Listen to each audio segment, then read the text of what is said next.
and welcome to episode 2 of the Vancast. DOS. Episode DOS. Yeah, it's the Vancast. And just to let you know, again, it's not about vans and it's not about Van Damme. It's just a podcast in the van, innit, Jay? Yeah, because you like Van Damme a lot, to be fair.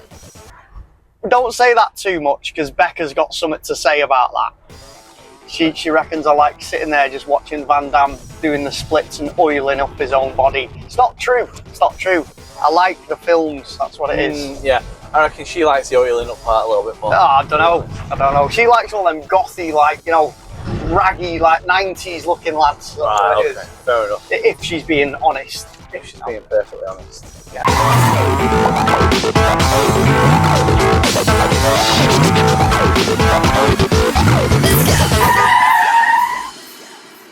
So this is week 2. Obviously, we're recording this on a Tuesday, just so you know. So we record this on Tuesdays and it goes out on Fridays.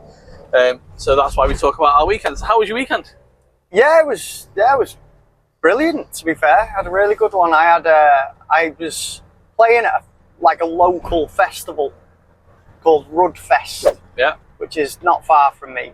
And I have played it before, but I've got to say this is like the best one that I've done. How come? For one, the weather was amazing. I was a bit concerned at first because it was on Saturday in the morning when we woke up. It was absolutely hammering down, and I was like, great, this is going to be great for the festival. But by the time we got there, the sun was like blazing. And I'd say what the other thing was, I love coming round the back where you have to go round to the main stage to set up. So you like to come around the back? We're not getting back onto that Van Damme stuff, are we? Van Damme again? But as we came around the back of the stage and you saw the crowd, you know, for a local festival, it was really, really good. And to be fair, the guy's called Pete Kenway. He's the guy that organises it. He's got a company called Stages for Events. And he's been organising this for quite a few years now. And you can tell it's just getting bigger and bigger. So that's cool. But anyway, our gig, we sat there watching a few of the bands before, and all the bands dead nice, you know, all of us getting on. And when me and Lewis went on, it was MAVMAC, by the way. When me and Lewis went on, it was just a mental party like it normally is. I was genuinely gutted that I couldn't be there. Yeah, because you were away, weren't you, Jay? I was away. Me and my wife and my children. And what's your wife's name there, Jay? My wife's Laura. And what are your children's names? Charlie and Evie. Charlie and Evie, yeah. Right. I've actually got a third child that lives with his mum. Yeah. That's Ryan. He's a little bit older than the others. But yeah, we went to Blackpool. Right. Spent a couple of days there. It was really, really nice. Went to the Sea Life Centre. Went to there's a soft play that's based all around the Gruffalo, which is amazing, like really, really good, like so much stuff for the kids to do. And then we went to the general Blackpool type things of the arcades, putting all the stuff on the 2p machines and the tipping point. Yeah, all that kind of stuff. Yeah. Playing on all the games. It was good. Oh, in fact, I actually got you something from Blackpool. Is it something to do with Van Damme? It's not.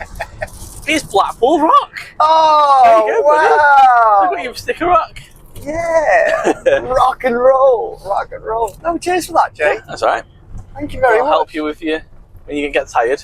Yeah, it'll buzz me up a bit. Yeah, oh, thanks for that. That's all right. Yeah. It's not one of the aniseed ones, though. The aniseed ones would take the nose hairs right out of you. Oh, do they? Yeah. Do they? Proper. The hotel was nice. Kind of. It was good for the money that you paid for. Oh, right. To be fair, Jay, one of those. Me and Becca have been to Blackpool loads of times. Yeah. I like Blackpool for what Blackpool is. Yeah. Like I love the names of the hotels. I'll tell you where we've stayed last couple of times. Go on. The Rill. The Rill. The Rill. There's actually on the main street. There's a hotel called the Cragadon. Oh, see, brilliant. Which is a place here in Wales, in North Wales.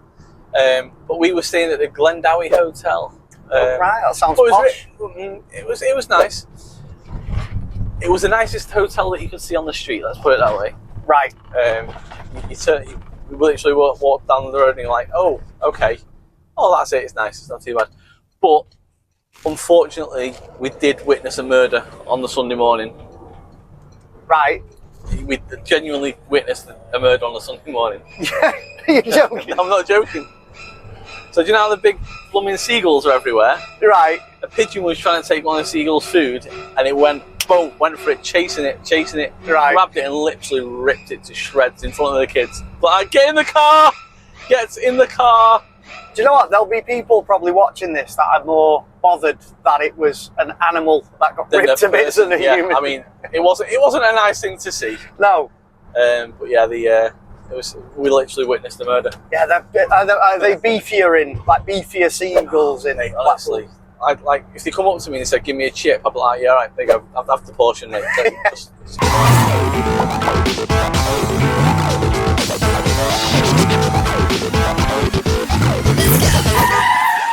Well, last week I did notice when I listened back to our Vancast.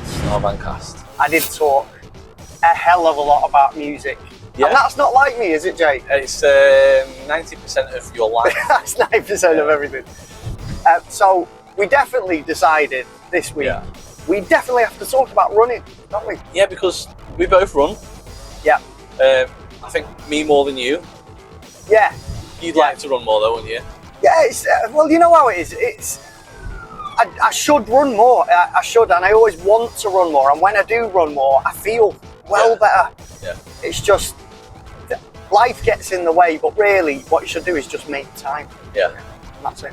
That's why. So, for those that don't know, I actually am the founder of RIOT Runners, which is an Instagram group full of anyone that wants to run. All communities, basically an online community, and there's a WhatsApp group and stuff. So I'm just trying to help connect people and trying to help people that need to talk sometimes, because I constantly talk about mental health, and you know, we've all dealt with mental health issues. So running kind of helped me with my mental health. So I've just kind of like jumped on it and created this Instagram page and built a little community. We've got our own merch, which I was wearing the t-shirt last week. I'm not wearing it today. What merch have you got? Is it t-shirts? T-shirts and caps. Soon to be hoodies. I'm also looking into socks at the minute, by the way. Socks? Yeah, running socks. Because you know, you've only got one pair of running socks, haven't you? Yeah. And where'd you get them from? Was that from you? Yeah. Yeah, that was from you. Because we went, one of the first times we went running together, it literally turned up in just normal trainers, thin socks. Look, I was like, oh my god. No, they weren't just thin socks, were they? What was the joke about the socks was, because I didn't want my socks bunched up all high up on my legs, I pulled them so they were long floppy things over the end of my feet. Oh my god, I literally still stuck can't them believe under my shoes, under my foot, and then put them in the shoes. Right, so for context, he's going to go home, he's going to take a picture, and you'll see it here, right now. Okay. Floppy socks. Honestly. And I was like, no, right, okay. And I've got loads of like running gear, so I just threw you a shirt as well, didn't I? I did like, to be fair, I do like the shirt. Again, I would normally run in, obviously, t-shirts and maybe cut off vests or something, depending on how hot it is. But I didn't realise the benefit of having a aerodynamic. No, definitely help. It's a lighter t-shirt helps you run better. But, yeah, definitely. You know, it's not going to give you a 5-minute PB on anything, but it's just easier to run in. So, have you been running this week? I've actually on Saturday. So I did my 10k on Saturday, which was a virtual 10k for RIOT Runners. So we had a virtual race. Anyone that signed up got a t-shirt and a medal. So I did that 10k on Saturday, and that was my last run where I had a break of 2 days, because I had ran 52 days in a row. I'd run 5k every day for 52 days, at least 5k. And I also got a half marathon, the Chester half marathon in there as well. So I like to run stupid distances, not ultra level yet, and I'm not very, very fast, but I do like to run. So when you run then, is it, I mean, I know why I've ran, mine's quick. I've basically run just to keep fit, really. And I'm not stupidly fit, just to keep fit. And but when I sort of met you and you were talking about you're so like determined for the distance and the speed and the pace and stuff like that. But I found it quite interesting that the dedication to improving in that way. I need to sort of do that a bit more, really. Yeah, and I used to kick you up the rear end, and I don't do it as much now. I'm going to start sorting you out again, because we've got the summer holidays coming up, and you can't say no when you're doing absolutely nothing. No. Well, look, the gigs are exercise, remember? Yeah. But they're not like running. Yeah, a different type of cardio, isn't it? So, when you started running, were you endeavouring to become fitter? Was it the look, or was it? It was more of a. I kind of had to, like, because of my mental health and everything that was going through my head. I've had loads of stuff go on in my life. I had to kind of liquidate all those feelings and just turn it into one little thing, and just that's it. It's done, one thing, and running became kind of like a massive thing for me. I love football. I love playing football, but sometimes that takes a bit too much time, and doing that 2 or 3 times a week was a bit too much. I can fit running around my timetable of my family and everything. Yeah, a little bit easier.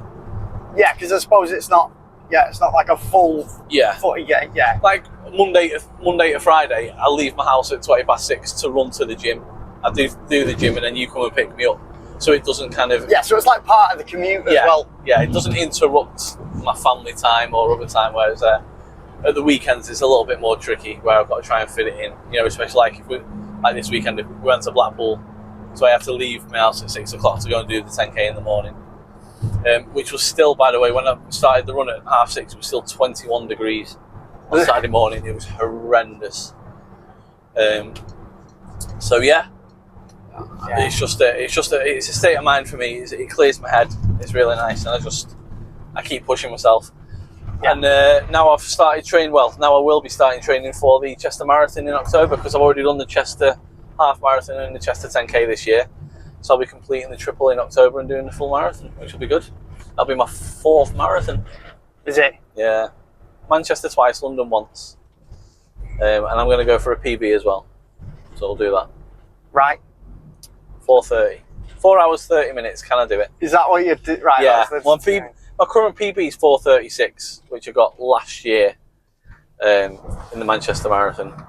I was heavily helped by my brother-in-law, who kind of paced me for the first, I'd say 17 miles before I told him to just leave me alone, because I was just in bits at that point. Did you need to slow down to recharge? I just kept stopping. I was a little bit thing where I had to stop and walk, and I had to thing, and I could see he was getting a bit frustrated, so I just told him to go, because he runs it.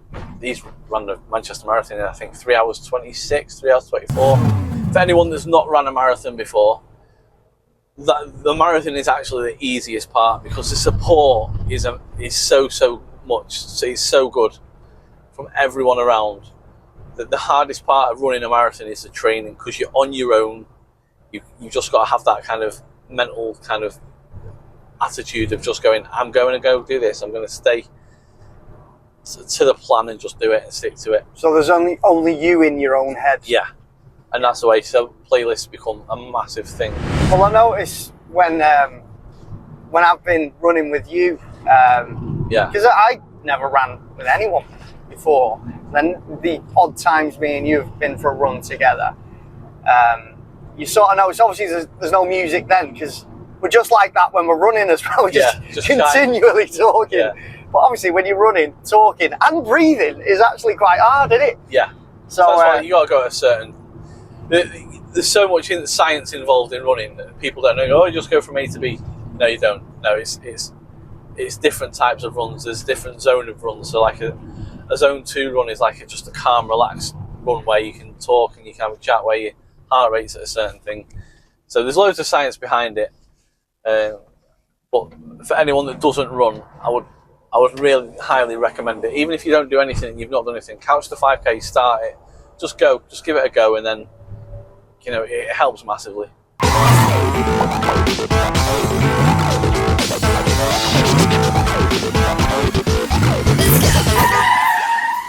Okay, so this week's news, we always pick up like a music kind of news story. Do we? Well, we do now. Oh yeah, right. Last week it was festivals. Yeah. This week, we're going to talk about something that's come out today. Of apparently, Mystique are now going to do a reunion. Alicia Dixon has said that there's a possibility it might happen. So here we go. Here's my question to you. What do you think about all the reunions that are happening recently?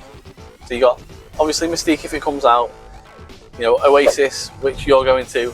Yeah. Blue, which we're going to. Not Blue, sorry, Five, but Blue. Jeez. Don't mix up Blue with Five, Jay. Come on. Five, I apologise. Yeah. But no doubt, Blue have done the comeback. You know, he's 17, tried to do a comeback, but Brian Harvey, He's his own story. He entertains me though, but he is his own thing. Yeah. So yeah, what are your thoughts about reunions? No, do you know what? I've got this thing about a lot of reunions is you have to watch it. It's like these bands that they get back together and you're like, everyone's like, wait, it's going to be amazing.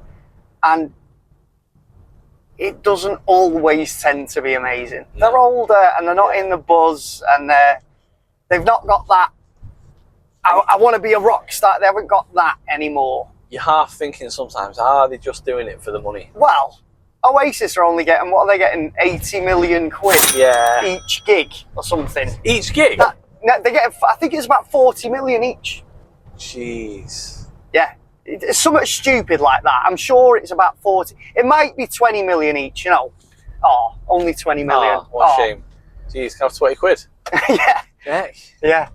Well, did you see they've had their the new Oasis merch on sale? Have they? Yeah, there've been these Manchester pop-up shops with Oasis merch, and to be fair, the gear, I do like the gear. You know, the Adidas zip-up tracksuit tops and stuff like that. I mean, I actually had a look.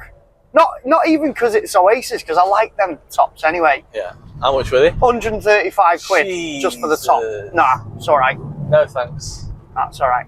I'd get a felt tip and just write Oasis on what I've got already. Riot Runners hoodies will be available soon for about 30 quid, 35 quid maybe. Good link there. Good link. And MAVMAC t-shirts are a tenner. Wait. No, it's too much, isn't it? Money wise, I'm talking about. It's like we're going to off subject here, but United shirts at the minute they've just been released like 90, 100 quid. I'm like, there's no way I'm going to buy a new one. No, it's not a chance. No, with bands getting back together though. I mean, I think the Mystique thing might be about money. Yeah, and it'd be cool. I mean, Alicia Dixon doesn't need money, but the others, you know. Yeah. But I do like them. Genuinely, I do like it when, especially a 90s band come back. Yeah. Because it's our era, isn't it? Take That we went to see when it was the Take That, and then Robbie kind of toured, and they keep coming back and doing all that kind of stuff. I mean, we are talking about mega iconic sort of things there. But yeah, no, I do enjoy a good reunion. I mean, I can't wait for Oasis, obviously, because as you all know now, I'm a massive Oasis fan. I just hope, I really hope it goes well. I don't want them to be not very good. I was going to swear that we're a not sweary podcast. No. And if we do, there'll be a beep over it, won't there? When's the gigs? In July. In the middle of July. Oh, so next, a month away. Yeah. I need to still book a hotel. Yeah. I did book a hotel. You're not booked it already? No, I did. Listen to this for idiotic. I did on the wrong date. Oh, geez. The week before I booked it. I was wondering why I got it for the price I did. Yeah. You know. Oh well. But anyway. Well, we'll come back with that in a month's time and see how your gig was. Yeah, see how much I cried at the gig, because I'll be stood there like a little baby crying my eyes out.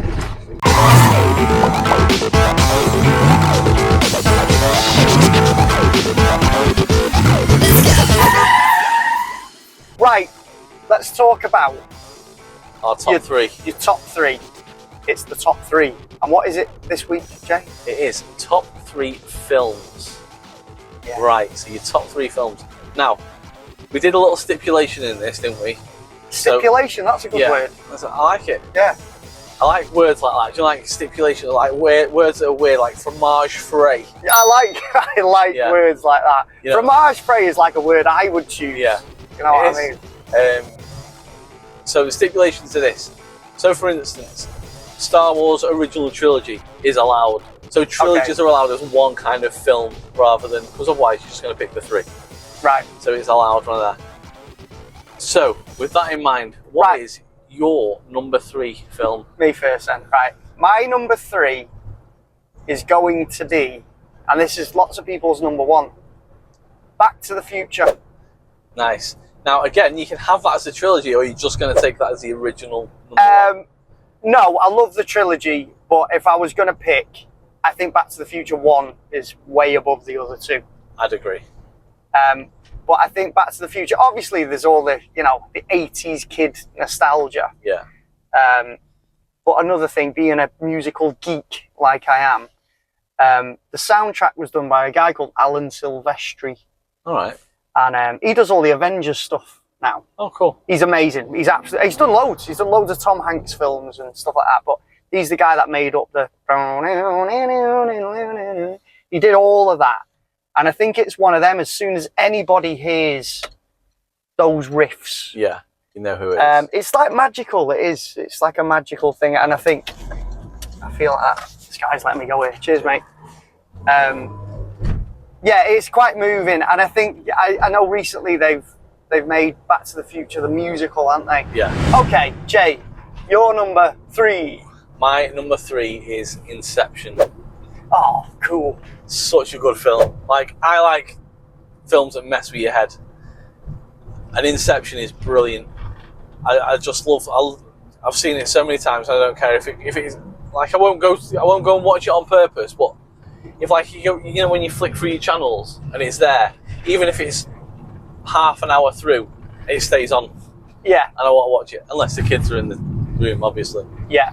Yeah. It's just I just love the film. I love the idea behind the whole thing.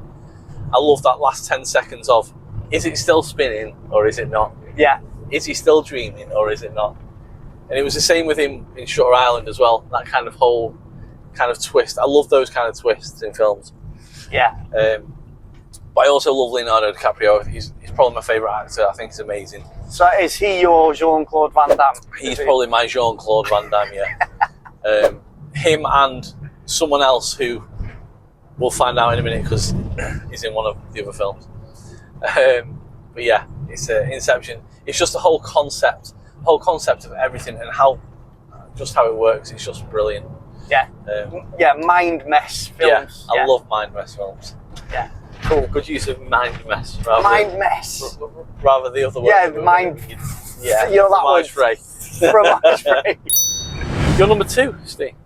Number 2 would be.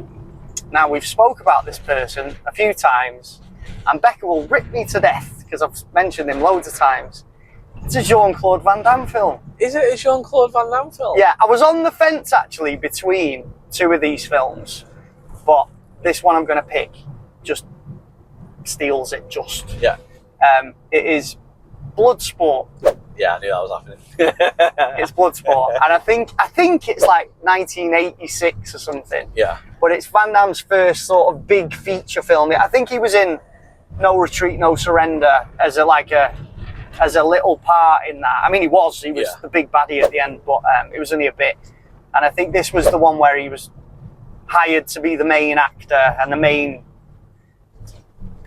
actor in the film. But I think again, there is a theme running through mine as well. It tends to be the music is amazing, and that music it's made by some American guy. I should know his name, but he's embraced all these like Japanese and Chinese sort of instrumentation, to make it, and it just gives it that reality. People look at Jean-Claude Van Damme running around in his little shorts kicking Chong Li's head in as a bit like a cheese thing, which it is, but where you just get a film where I'm the same as you. If it's on the telly, sorry Becca, we're watching it now, and that's it.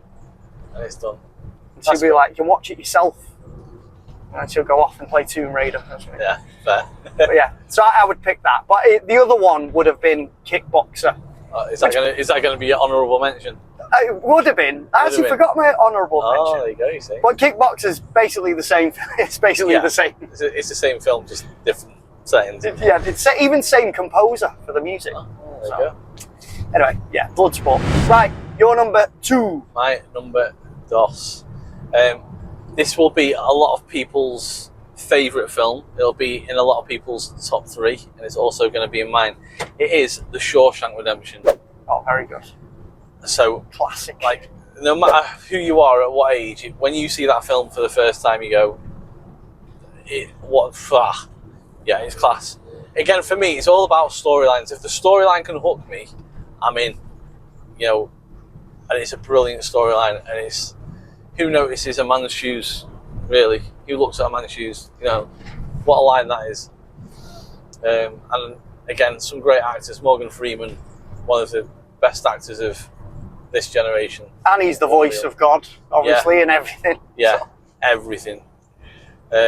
So yeah, and Shawshank Redemption is going to be on a lot of people's lists, and I'll be surprised if it's not, to be honest. I know it's not going to be on yours.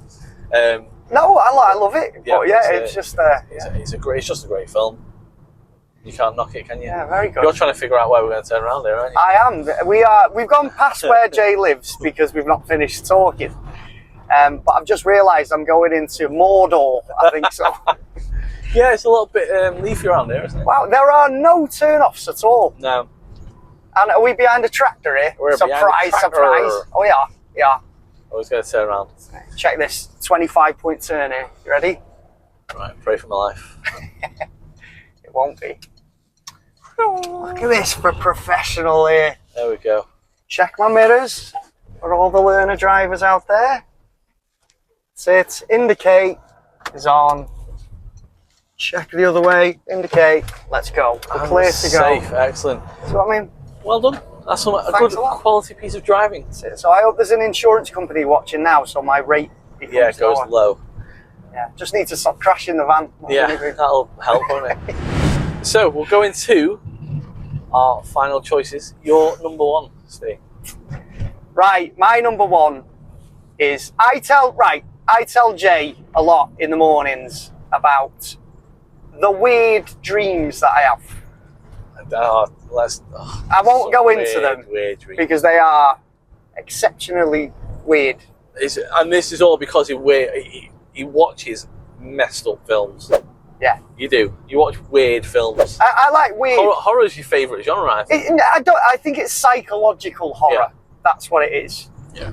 I think if it slightly disturbs you, it entertains me. If it's disturbing, I'm happy with it. Yeah. Whereas I'd be like, I have 3 days under it. No. Yeah, but anyway, when I was a kid, we were, to be honest, it's probably wrong.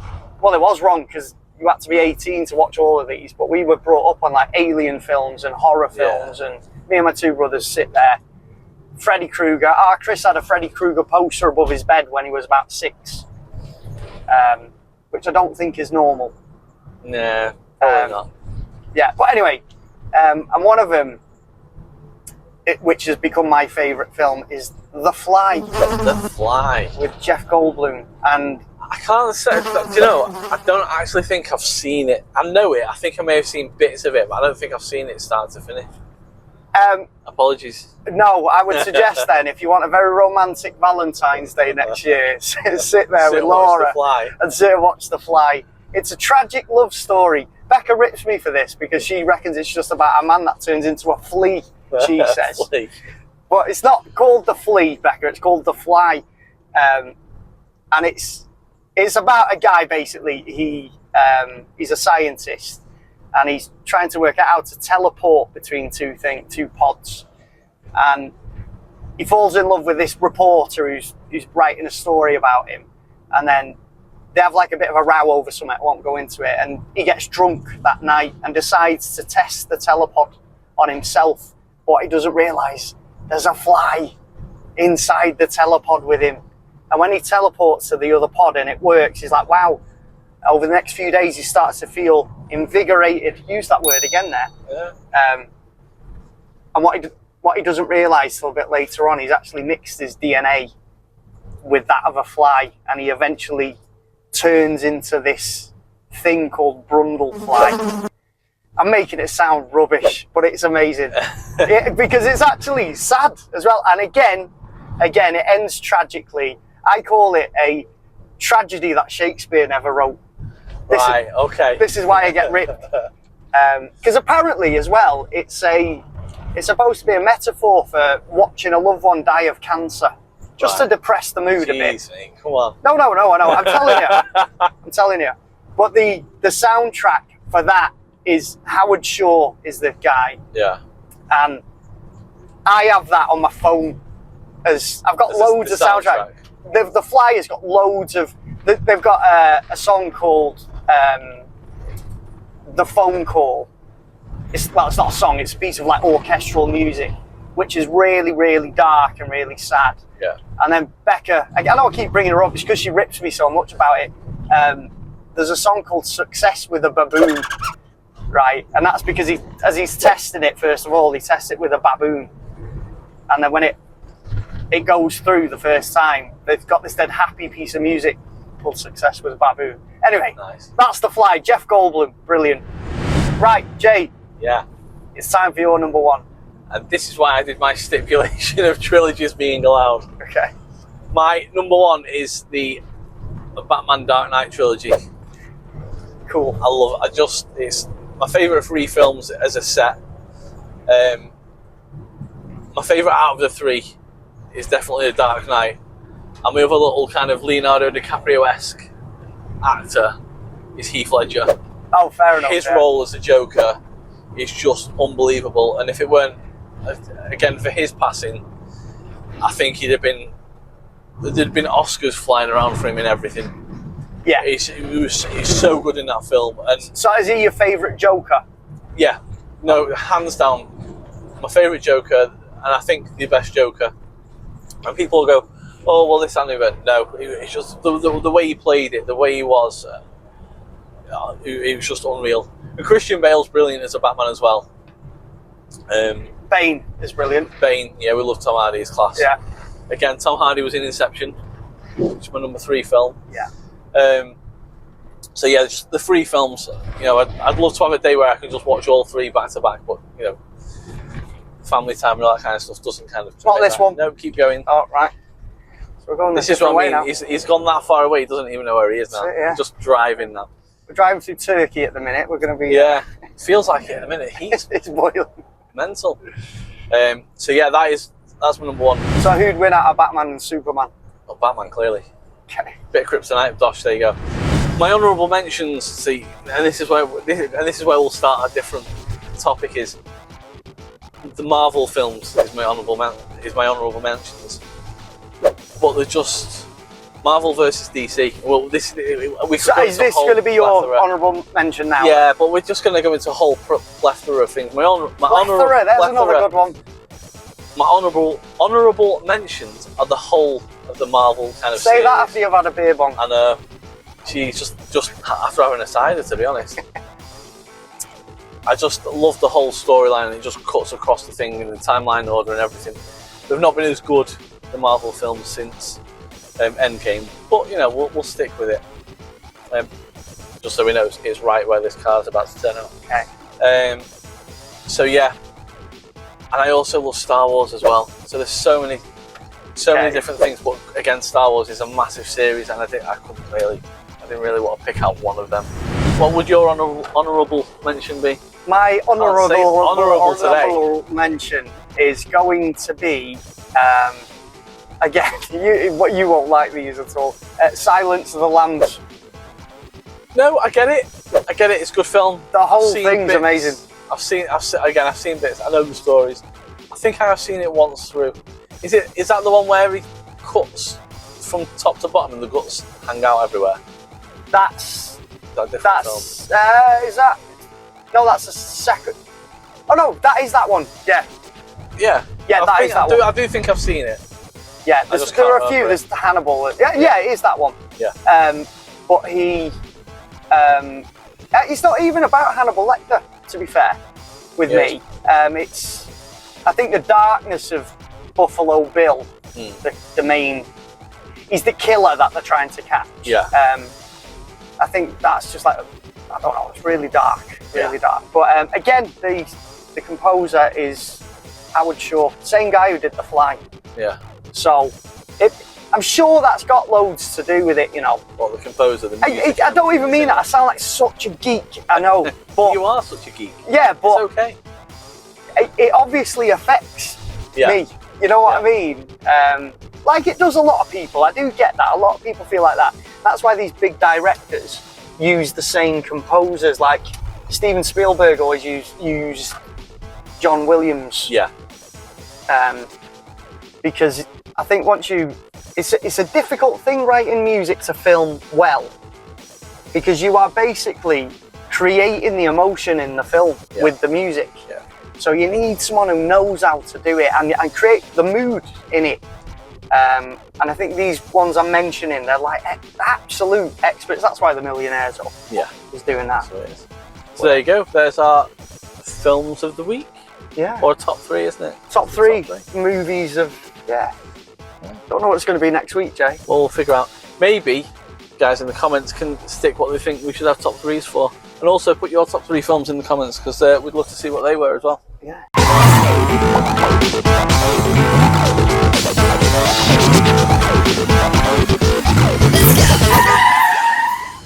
Yeah, well, we're after stories from the public, so any funny stories you've got, anything which would make us laugh or make. We did get one story sent to us today, because we put something on our Instagram stories, and it's someone called Craig.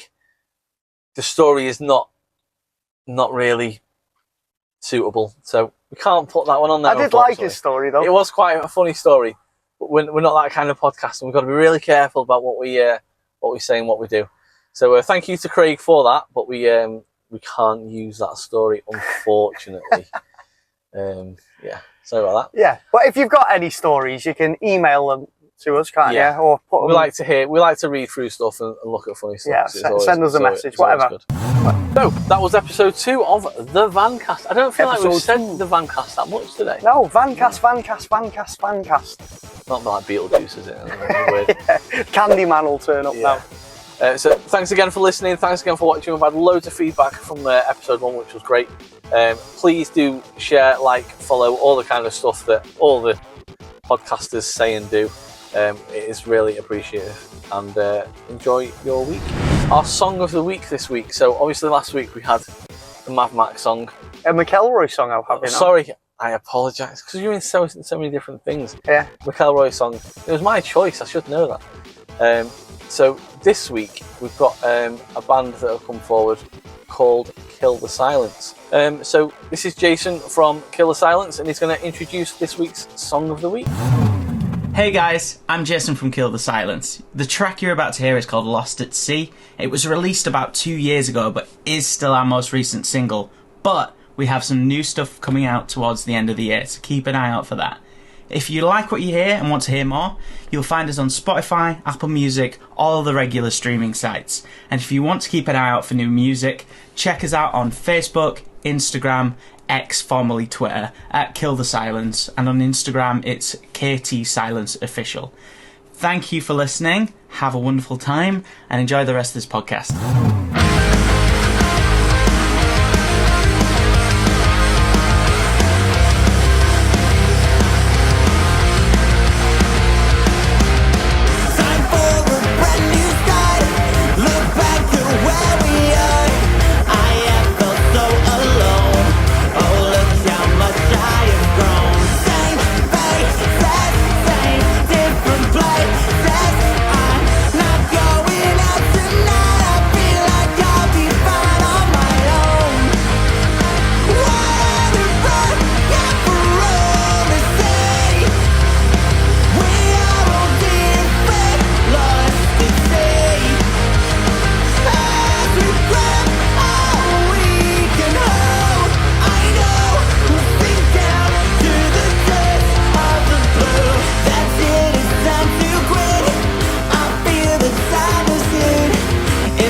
My day to day, I'm struggling.